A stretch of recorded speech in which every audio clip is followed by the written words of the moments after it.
Well, there we are. I think we should be live, which is good. Welcome, everybody. So a particular welcome to Artwell, our guest. And Artwell, thank you for being patient and waiting to join us for Extra. It's really great to have you here. And I know we're going to have a very interesting discussion. You've had a bit of a chance to meet our other presenters, so a bit of chat going on with Alex and Mark as well, so that was good.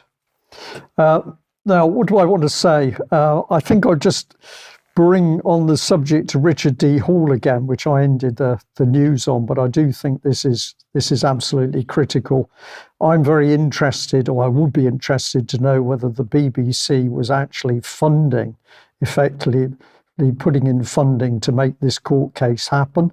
I don't know whether they were or not, but I'm a suspicious person and I wonder whether that's the case. But yeah, I do believe that this will be a precedence case. And if it has a bad result for Richard D. Hall, we can all expect a lot of pressure. Do you agree with that, Alex? I do, because this is quite an outrageous application. It's an application for summary judgment this afternoon by the claimants, and they are saying that Richard D. Hall's analysis and opinions in broadcasting were tantamount to harassment. But they're not content, and we know that, well, we feel that they have been put up to it by the BBC and the Mariana Spring contingent, as we've reported in the past. But however, be that as it may, even if it's genuinely aggrieved people who have, were not put up to it by anyone else, it takes quite some chutzpah to apply to a court that Mr. Richard D. Hall must not be allowed in any future trial to bring his evidence to bear, because he's already upset them. Okay, we can understand that from their perspective.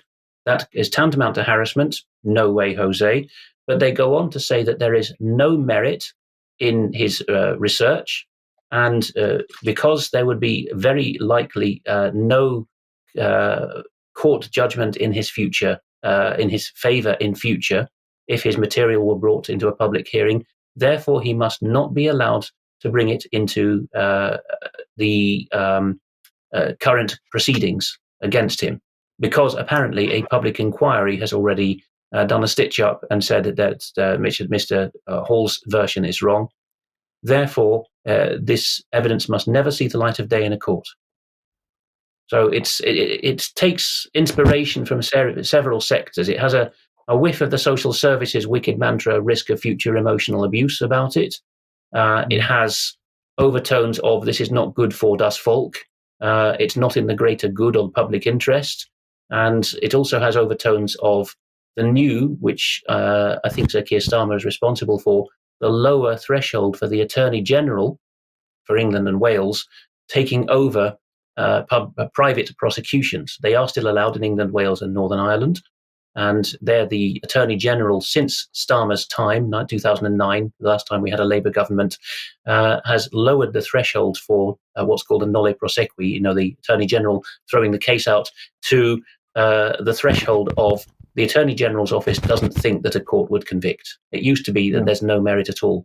But now it's we don't think that a court would convict. And of course, everyone knows that the judges direct juries these days. So it's the worst of several worlds of the British legal scene, all being wrapped up into do not allow this man to speak.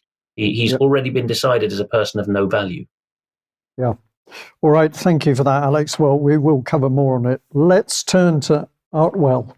And the floor is yours, really.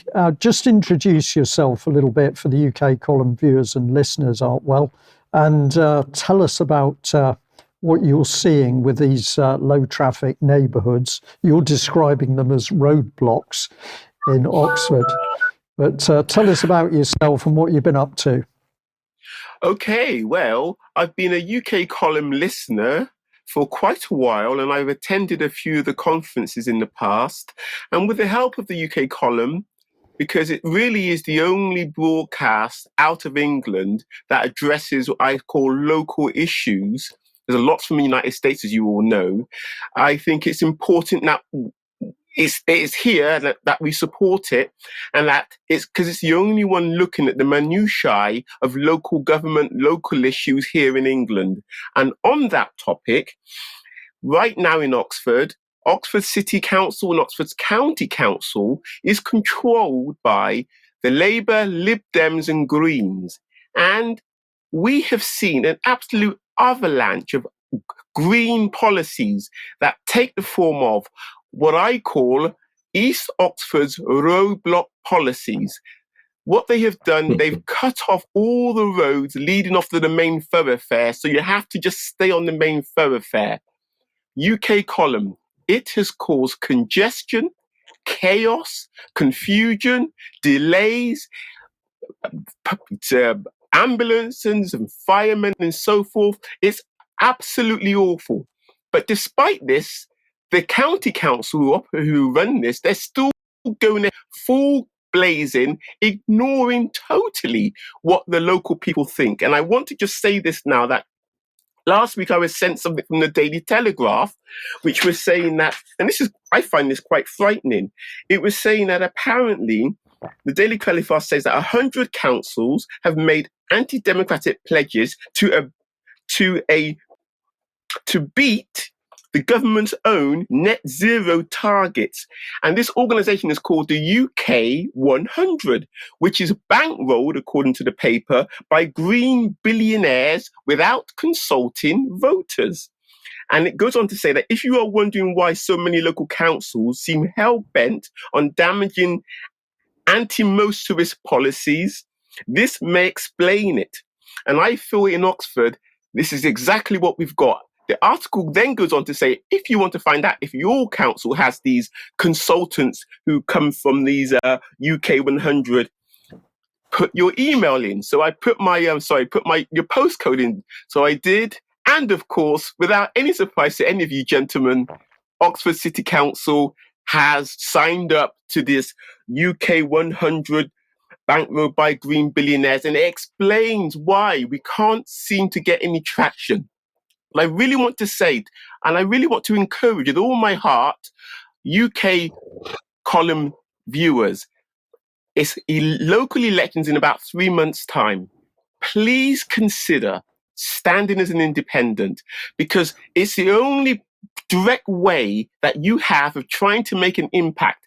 And here in Oxford, let me just give you a quick example. Here in Oxford, we are controlled by Liberal Democrats, Green and Labour, which means if you are opposed to the East Oxford roadblock policy, come the local elections, you have nobody to vote for. I mean, this is just unacceptable that we have almost slipping into a tyranny, UK column viewers, in Oxford, where you literally, you have no one else to vote for if you are out of step or you oppose the East Oxford roadblock policies. What do you guys, gentlemen, say to that? Well, the first thing I say to you, Artwell, is that the parties, there is no difference between them. The colours are different, but there's no difference in the policies. They are all working to Agenda 2030. This is very clear now. And I think, in a way, it's enabled people to see through what they're doing, because they all use the same language, they've got the same policies, they've got the same objectives. And if you challenge them, you get the same response, which is that you're treated like a piece of dirt. And I wanted to say to you that the Oxford Mail article that I just put up the picture of you and the headline, "Former MP wannabe is a victim of Oxford Council's IT mix-up." So, but they could have just written pleb, couldn't they, to express their feelings? Yes, but well, they could, Alex. But Artwell stood as a parliamentary candidate, and that requires respect. I've done it myself. It was a huge amount of work to go out and leaflet, to speak to people, to take the abuse from some individuals, but a huge amount of work in order to try and participate in the democratic system. And when Artwell does it in Oxford, his local paper, let's talk about the journalist, Albert Tate. I'm not sure what Albert has ever done in his life, but he calls Artwell a wannabe? He's a journalism wannabe. Absolutely. But what an insult that is. Artwell, just explain why that article was written, what you had been trying to do, and what you discovered was happening to your communications with the local council. Okay. As part of the UK's column's influence on me, I've been speaking at full council meetings, which I hope everybody knows happens 4 times a year. It's our only opportunity to hold our elected councillors and the executive officers to account, and I always try to make use of it. Anyway, they see me as a little bit of a nuisance, shall I say, and I discovered that I would put my address in, turn up to speak, and they would say, "Oh, Mr. Artwell, we didn't receive your address. You can't speak." Now, this happened at 3 occasions, and on the third occasion, I really got rather angry, demanded an investigation, and it turned out that Oxford City Council, when I sent my address in, they were sending it to an unmanned BOP somewhere in cyberspace so that they could then claim with plausible deniability not to have received my address and therefore disenfranchising me with credibility, which they'd done for 9 months. As a result of my complaints, they apologized and so forth.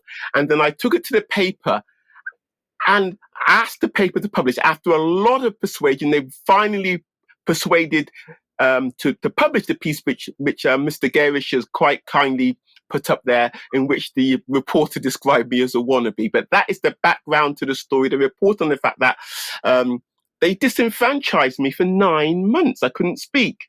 And it's only because and only because of my persistence that I've managed to get it overthrown and highlight the awful practices that are going on within their local council.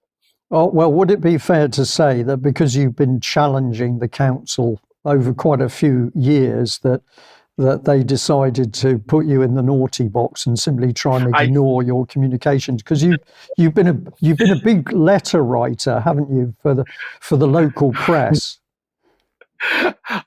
Gentlemen, I have 6 ring binders full of my published letters in the local paper. Some of them are really attacking Labour and what they have done in Oxford. And let's just say that they don't like it. Yeah, they don't like it one little bit. But Mark, have you come up with sorry, go ahead and finish your thought, Artwell. I really want to encourage listeners, because I'm really passionate about this. I want to encourage people to really think about standing in local elections, because I only think now that that's our only redemption. It's our only remedy to the tyranny. And I don't use that word lightly. I really believe we are descending into a political tyranny when our constitutional monarchy is being subverted, as the Telegraph wrote last week, by green billionaires who have their own agendas beyond what even Parliament is pushing through. And that message really needs to resonate and get out there. Just wondering if Mark has come across cases like this in the US. Yes, maybe not quite as egregious. Maybe the naughty boxes are not as frequent, but absolutely. There is this autopilot mentality among local councilmen, even here in little old Donna, Texas, where the potholes keep getting bigger. You can't get a return email from the mayor. The most basic fundamental things are not taken care of. Meanwhile, the city bought this expensive fleet of police cars, code enforcement vehicles, animal control vehicles, even though there's no animal control.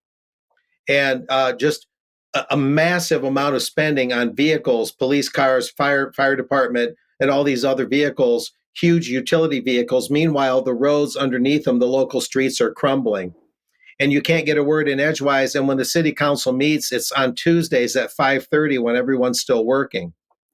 This is just one example of thousands. But then we found out a few years ago that even small towns were working with the Wilson Institute, the Woodrow Wilson Institute, a globalist institution, which has been working to kind of globalize the small towns in Texas and around the country. And the Wilson Institute, which used to have a chairman, Jane Harmon, a former congresswoman from California, who was instrumental in creating the post 9/11 Patriot Act. She led that Wilson Institute for a long time, and then that organization has brought speakers to South Texas, including a big city, McAllen, and all the local mayors would show up for their little dose of globalism. Yeah. This was just a few years back, maybe 2019. Shot. Yeah. Thanks for that, Mark. Yeah. Sorry, just to come back to Artwell, several people are reacting to you already in the chat box and saying we need more people like this because you are active, you've got a good sense of humour, you're smiling as you tell the story of getting out there and challenging the council. But I understand that there are other people now standing up in the Oxford area. Can you tell us a bit about what they're doing? Yes, I am delighted to say that we have something called Oxford Organisations of Oxford Organisations of Independence, run by a lady called Dr. Gwinnett. And what she is doing is that she's asking people to stand in all the wards in Oxford, and she's asking them to stand on their own principles so that they can make their own decisions, but it will be an alternative place for the local people to vote, especially people who are opposed to the Oxford's roadblock policies and anti-car policies and so forth. So, I mean, I'm really pleased. I've gone along, I've joined, I've let them know that I want to join it and so forth, because I think it's a good thing. We need to be able to unite our powers together so we act as a bit more of as a group, because it's really lonely being on your own sometimes. So this has come forward at a wonderful time, and it's very much needed. And I'm hoping that the people of Oxford will really take this to heart and vote for their independence, especially people who are looking to oppose what I see is our loss of our traditional freedoms, and we are losing them in Oxford. I could go into detail. They want to bring in 15-minute cities. I mean, these things are really getting on advanced. They want to stop you from going from one part of Oxford to another in a private car. Honestly, it feels as if UK column listeners, we're going back to feudalism, where I'm going to need a little bit of paper from the local manor, the local to go from one part of Oxford to the other. That is where they want us to go. And on top of that, they want you to travel by horse and cart. I'm not joking when I say that. They literally want you back in a horse and cart, because although they like electric at the moment, I just think it's only a matter of time before they turn their backs, even on their so-called electric vehicles. No, I think you're right there, It's perilous times now. Yeah. Shall I throw in some historical memory? People might be surprised at the angle this comes from, but before I emigrated, I was a member of the Orange Lodge, which covers Oxford. And I came to know there, and the point I'm making here is that if you don't defend those who most people look down on, you won't get freedom of speech and assembly for anyone else. I was told by the older gentleman there that the last time that lodge, which had Oxford in its name, had marched through Oxford, because of course they wanted to pay their respects at the Martyrs' Memorial in Oxford City, was 40 years ago this year, 1984. There was a bit of a kerfuffle that year, a bit like the German Antifa stuff going on now.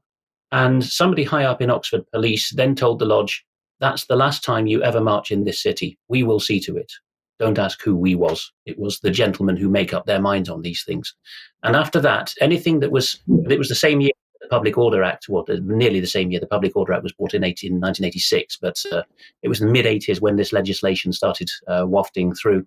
So the decision was already being made in these cities that regard themselves as a cut above the rest and more progressive 40 years ago, and under the brand of Thatcherism and liberal Toryism, that if you are undesirable in your expressions, in your opinions, in your associations, we don't want the likes of you. And where this ends up is people losing in the Soviet Union their propiska, as they were called, their residence permit to live in Leningrad or Moscow. A lot of people who were Christians, dissidents of some kind, were told at the city council office when they went to renew their pass to live in their street, no, you have, in the last 5 years or whatever the period was, you have expressed yourselves or associated with people in ways that this Soviet city finds undesirable. So off you go back to the boondocks. Yeah. And if I can add into that one, Alex, this is a little story. I'm sure the audience, it's true, but back in the days of Tony Blair as Prime Minister, he came down to Plymouth to meet up with the great and the good, mainly centred around Plymouth City Council. And in the afternoon, there was a meeting, and an individual that I had pretty good relationships with was in that meeting. And I think it was about 4:45. I got a call from this individual to say, Brian, I just got to tell you, what I've heard is incredible. And what this person said to me is that Tony Blair had been in this meeting where the then chief executive of Plymouth City Council was talking about how the city would be divided up into areas. But the person said to me, the thing was the language they were using in talking about zones and sectors, it sounded almost military. And then they said, to my astonishment, they were talking about which class of people would be allowed to live in which area of the city. And there was a bit of discussion. And then the chief executive said to Tony Blair, well, the only thing is we're getting quite a lot of pushback from people. They are challenging us. And Tony Blair looked at the then chief executive and said, you have been given special powers and you should use them. And what Tony Blair was referring to was I think they'd come in a little while before, but this was the act to do with powers to local authorities. I can't think of the exact name of it. I think it was called the Localism Act, wasn't it? Which in a nutshell it reversed English law and US law on this point, that it was, although a council's a public body and hence can do nothing except what it's given specific entitlement to do by the law, that was reversed to put into law the sentence that a local council can do anything that a natural person can do, which makes a mockery of the idea of public law. Yeah. So the person who was relaying this to me was actually disturbed by what they had heard in the meeting. They found it very spooky and very frightening that Tony Blair and others were talking about this draconian control within a city. Mark, you've got something here, I think. Well, thinking about the mentality of Oxford and Tony Blair and all the powers that be with regards to the primer on AI that the World Economic Forum discussed at its annual Davos Confab, January 17th, that I mentioned in the regular news. So this is the mentality, basically making cities into these military garrisons, at least in terms of their structure, with sectors and all that, and having free speech be non-existent. And so this is where AI would come in with surveillance. To surveil whom on behalf of whom becomes the question. And you're talking about a class system, a rigid class system. Some might even call it a caste system. And you're talking about getting permission to go from one place to another, and possibly going back to horse and buggy in some instances and things like that. This is the milieu, or this is the context in which they're talking about, well, we need AI to be inclusive. This was another comment at the World Economic Forum primer on AI. Inclusive. Everything we're hearing is the exact opposite. This is all about exclusion, except all for the cream of the crop of the elite. That's the sum and substance of what we're hearing from our guest and from other UK column investigations. Yeah. I'm fascinated that several people in the chat box, I'm not surprised. They're being very complimentary about what you've already said to us, Artwell. And then somebody's just posted, this should have been on the main UK column news. And somebody else said, yes, this man should be talking to UK column news. Well, we'll let the audience into a little secret that we are indeed planning to do this, but to enable Artwell to sort of come in gently in a relaxed environment with the UK column team, we suggested that he joined extra time today. So, Artwell, I'll just give you that little bit of feedback that I can see on screen here, that a lot of people paying attention to you.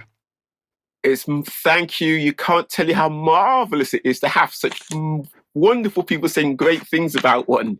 I want to say something though, because something happened over the weekend that I'm rather disturbed about. I am disturbed that a jury of 9 men and 3 women found the young man guilty of downloading templates, which essentially were about patriotic stickers up in Leeds Crown Court. That's Sam Mellier. Worse than that, they said that even though what he said was accurate and truthful, I can't believe, men and women, that truth is no longer a defense in the English judicial system. I'm stunned by it. We've seen it coming for a while. It started in Scotland, and the pressure started coming through the Carnegie Foundation and others. And the idea there was that the court had a very important duty here in the interests of global citizenship to make the findings of fact on what was in the alleged offender's mind. So mens rea would no longer have to be proved on an evidentiary and oppositional adversarial basis, which is the cornerstone of English law in the US, wherever you look. No, from now on, the court, in no uncertain terms, starting in Scots law but spreading, would say you are clearly guilty because, and here's, as you say, Art, here's should we say the litmus test of it. The only question here is, was he a naughty boy in his mind? Because the jury found, as you said, that the stuff was lawful. Oswald Mosley's books are not unlawful. The stickers do not express unlawful or inciting sentiments. And yet the judge said, you're going to have to find him guilty because he's a bad boy. And like a bunch of English sheep, they rolled over and did so. Mark. Mark. A brief footnote, the Carnegie Endowment for International Peace was investigated by the Reese Committee of the U.S. Congress in the 1950s. 1953, I believe, as the Korean War was ending, and the Carnegie Endowment for International Peace was accused with plenty of evidence of exacerbating and setting the stage for war. And that became very clear in the public record. So, the whole Carnegie thing, and Andrew Carnegie, the steel magnate, would then donate these libraries all over the United States to soften the blow. See, we're not really so bad. Just like John D. Rockefeller Sr., the oil magnate, handing out dimes to children, who was a super billionaire even then in 1913 dollars. So these charitable robber barons are always trying to polish their image after all their perfidy. Yeah, I can't promise it, but I understand that Charles Mallet may on Wednesday be able to feature the Sam Mellier case. He said he's looking into it for me. I can't, of course, promise on his behalf what will fit into the news because we research things well if we do them, but I think it certainly merits a lot of discussion. Yeah, brilliant. Artwell. Yeah, I was just going to say that I use old-fashioned terminology like constitutional monarchy. We live under a constitutional monarchy. I consider myself His Majesty's African heritage subject. I want to say to people that we've got to remember these old wonderful terms because the youngsters don't know them, and I think that the authorities are driving people away from the terms, and that is why we got Mr. Hall facing terrible time in a court case. We've got what happened up in Leeds to these young people here now, which just goes against the grain. I like what I like to call Anglo-Saxons people's long struggle to give us accountable local governance, a judicial system that has that gloss that used to say when I used to do law, the gloss of fairness, of equity about it. All those are being washed away, and they're being washed away because, in my view, we've gone away from the old terms. We need to go back to them because we're losing our... okay, you agree. That drive, that drive by the Carnegie Foundation was actually called global citizenship, deliberately supplanting the idea of being a subject or a US citizen in the case of the US, and replacing it with something of allegiance to, as we saw with the EU Parliament resolution, the idea that there's no truth, there's no history, and it's all supranational, and one group is at each other's throats. They would be quite surprised to see in this News Extra a black man standing up for Sam Mellier. But it doesn't surprise us, of course, because we know our audience. Yeah. Well, so I want to... So I just as we have always said, in the camps, it isn't going to matter what colour somebody is or what their religion is. If you're in the camps, you're going to be looking for somebody who's capable of being your friend and looking after you.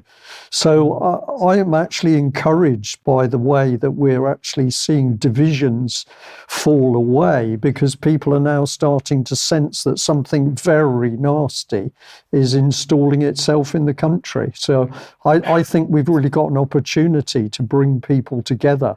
The other thing I just want to say, and I am clock watching now, is that in local politics, the thing which people forget is that the local councillors and even the local authority officers invariably live locally. And therefore, when you start to put them under pressure, they feel uncomfortable pretty quickly, because, of course, if you accuse them of things which are correct, what you're saying are true, that starts to spread amongst their local friends and contacts in their local community. And boy, they get nervous pretty quickly. So if you change local authority figures, they, of course, then are capable of changing the power base in the political parties' in the national political parties' local power base.